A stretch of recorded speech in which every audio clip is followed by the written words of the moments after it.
नाइक जी, ऐसा लगता है कि ये बटों के कटों के चलते आपकी पार्टी दबाव में है, तभी इस तरह के एग्रेसिव और पर्सनलाइज्ड कैंपेन आपकी पार्टी कर रही है। तो क्या इस नारे ने वाकई में ये जो पिछड़ा और दलित का जो एक विमर्श तैयार हुआ था, इसको थोड़ा दबाव में ला दिया है बीजेपी ने आप लोगों को?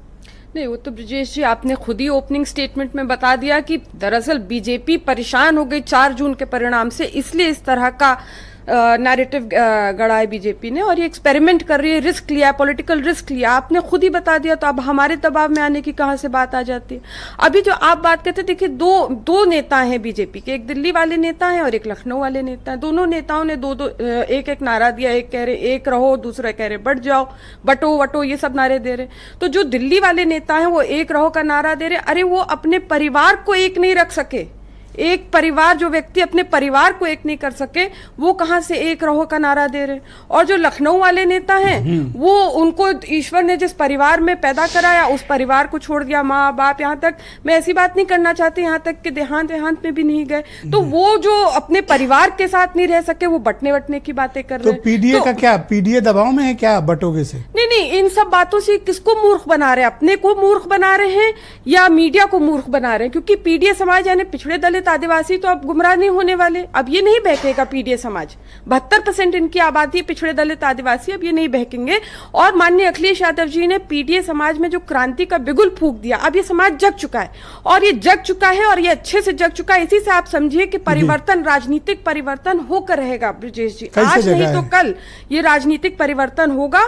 प्रदेश से लेकर दिल्ली की सत्ता की कुर्सी में यही पिछड़े दलित आदिवासी ही बैठेंगे, सत्ता की डोली के सवार यही बनेंगे, अब कहार बनेंगे बीजेपी आरएसएस। आप कह रहे बीजेपी कुछ कर नहीं रही। देखिए पीसीएस की वैकेंसी निकाली, आरओ की निकाली नहीं, अब वो आप कहेंगे कि प्रदर्शन हो रहा है। नहीं, ये तो पर निकाली तो वैकेंसी नहीं, वैकेंसी निकाली, आरओ का एग्जाम तो करा रहे हैं। नहीं, वैकेंसी आज किस प्रकार से प्रयागराज में लाठियों से पीटा है नौजवानों को, लाठियां बरसाई। लाखों नौजवान जो धरने पर थे, प्रदर्शन कर रहे थे, अपने हक हुकूक की लड़ाई लड़ रहे हैं, ये सत्ता में बैठे लोग लाठी डंडे बरसाएंगे। अभी नौजवान ही नहीं, इसी 9 सीटों के उपचुनाव में यही नौजवान जवाब देगा। दलित वाला मुद्दा अभी रहेगा पीडीए वाला?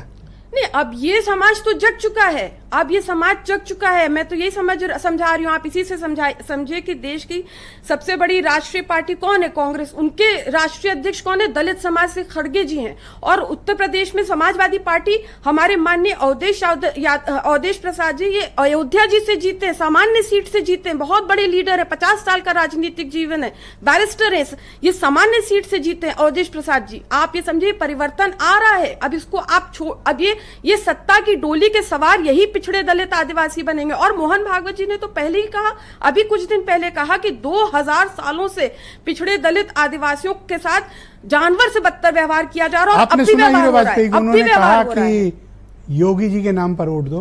नहीं, वो इसलिए मैं आपको बता रही हूँ, वो इसलिए कह रहे हैं क्योंकि जो दिल्ली वाले इनके नेता, वो अभी बनारस में जो लोकसभा चुनाव हुआ था, पिछले लोकसभा चुनाव में वो लगभग 3.5 लाख वोटों से जीते थे। इस बार जो है 2-2.5 लाख लोगों ने ये स्वीकारा कि हमने गलत व्यक्ति को वोट दिया, उनका वोट परसेंटेज नीचे हो गया, उनको कम वोट मिले, जीत का अंतर घट गया, लगभग 1.5 लाख वोटों से जीते। तो जो उनके अपने क्षेत्र में जो नहीं जीत पाया, उनके नाम से उनके क्षेत्र में वोट घट गया, तो वो कहां उनके नाम पे बीजेपी वोट मांगेगी?